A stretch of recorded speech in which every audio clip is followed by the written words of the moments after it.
ঢুকে আছিস পাগলি হোলি খেলেলে,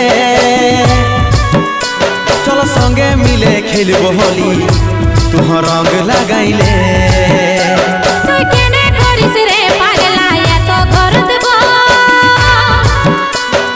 বাপে মায়ে দেখলে এখন কি বলিবে দিব। আমি আছি রে খেপি তুই চিন্তা করিস না, আজি রঙ লাগাই করবো এমন ভাবনা করিস না। হাতে হাত ধরে পাগলি দিছি কথা, এই ফাগুনে ভরবো মাথা সাদা সিথা। তুই কেনে করিস রে পাগলা এত ঘর দেব, বাপে মায়ে দেখলে এখন কি বলিবে দিব। তুই ঘরে ঢুকে আছিস